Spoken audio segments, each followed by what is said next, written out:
Leviticus chapter 15. Discharges causing uncleanness. Verse 1. The Lord said to Moses and Aaron, "Speak to the Israelites and say to them, when any man has an unusual bodily discharge, such a discharge is unclean. Whether it continues flowing from his body or is blocked, it will make him unclean. This is how discharge will bring about uncleanness. Any bed the man with the discharge lies on will be unclean, and anything he sits on will be unclean.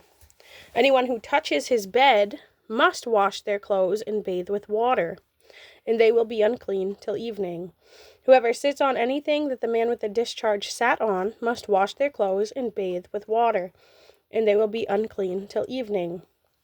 Whoever touches the man who has a discharge must wash their clothes and bathe with water, and they will be unclean till evening. If the man with the discharge spits on anyone who is clean, they must wash their clothes and bathe with water, and they will be unclean till evening. Everything the man sits on when riding will be unclean, and whoever touches any of the things that were under him will be unclean till evening. Whoever picks up those things must wash their clothes and bathe with water, and they will be unclean till evening. Anyone the man with the discharge touches without rinsing his hands with water must wash their clothes and bathe with water, and they will be unclean till evening. A clay pot that the man touches must be broken, and any wooden article is to be rinsed with water. When a man is cleansed from his discharge, he is to count off 7 days for his ceremonial cleansing. He must wash his clothes and bathe himself with fresh water, and he will be clean. On the 8th day, he must take 2 doves or 2 young pigeons and come before the Lord to the entrance to the tent of meeting and give them to the priest.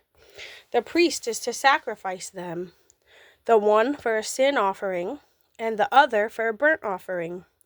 In this way, he will make atonement before the Lord for the man because of his discharge.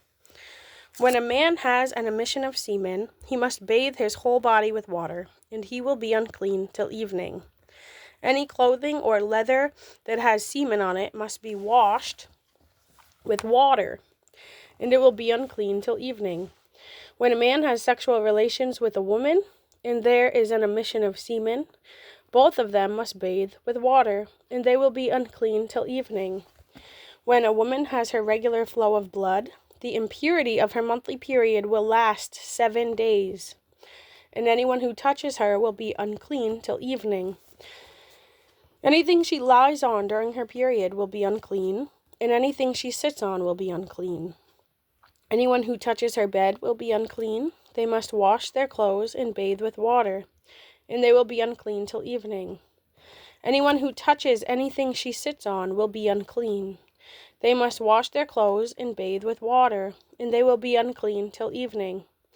Whether it is the bed or anything she was sitting on, when anyone touches it, they will be unclean till evening.